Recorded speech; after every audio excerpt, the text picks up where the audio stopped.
Discretion is advised. So Mama Black. This program contains language and sequences some viewers may find disturbing. Salisbury police are investigating 2 separate shootings that killed 2 people, including a 7-year-old child. Brandon Smith was at both scenes. He talked with friends and family at both locations. Bullet holes show the aftermath of 2 shootings less than 2 miles apart early Sunday morning in Salisbury. Normally this neighborhood is really quiet. You know, it's a quiet neighborhood. Just after 4:15, police arrived at 200 Harold Street where 2 people were shot. One was a 56-year-old woman who was shot in the leg. The other, a 7-year-old girl who died on the scene. Neighbors tell me the child and her grandma lived at this location. Another neighbor who did not want her face shown on camera tells Fox 46 Charlotte her daughter knew the 7-year-old girl. My daughter played with her whenever we visited my sister. She was a really sweet little girl, energetic, really, you know,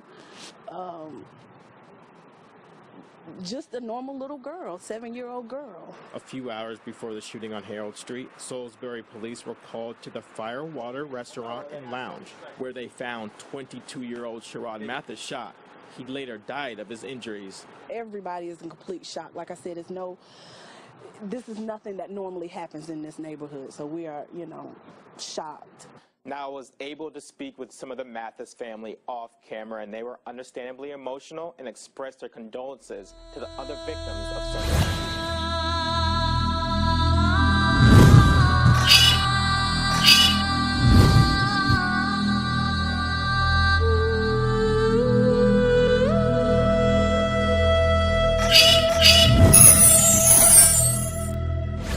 Agents say this Charlotte man was part of an international ring cheating people who were looking to buy puppies. It was only one of the illegal money-making schemes they say he was part of. All new at 6, Eyewitness News reporter Blake Hansen walks us through the crimes that stretch all the way to Africa. Tonight, Alvin Mbanyela remains locked up in the Mecklenburg County Jail, held on charges after an investigation involving multiple agencies and international borders. Criminal documents filed in federal court say the Charlotte man was a money mule in what's called an advance fee scheme, working with other conspirators, posting internet ads for items, even puppies. Prosecutors say the victims wired funds, then never received the pets. While agents say Mbanyela picked up the money at financial stores like this one in South End and wired it to other conspirators in the country Cameroon.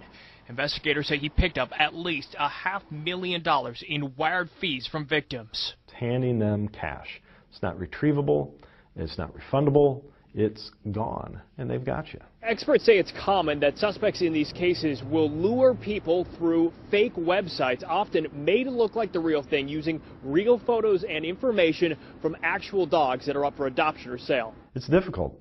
Just by looking at the websites, they'll look identical. The Better Business Bureau says scams involving puppies pick up this time of the year when people are trying to add a pet as a holiday gift. The best advice, find a puppy you could pick up in person before handing over the money, and do your research. Asking them questions about their business. They may be into it enough that they know how to lie and give you the correct answers around those things, but you can verify. Blake Hansen, Channel 9 Eyewitness News. Now, according to investigators, Mbanyela took a 20 to 30% cut of the wire fees that he picked up. He will be in court again on Friday when a judge could decide if he'll remain in jail as he awaits. Raleigh police say they're looking for a dangerous suspect in connection with the deadly double shooting. 2 people were found dead in a hotel room. That was breaking news on WRAL Friday morning. Emmy Victor is live at the Wake County Justice Center, where another murder suspect in the case is due in court today. Emmy?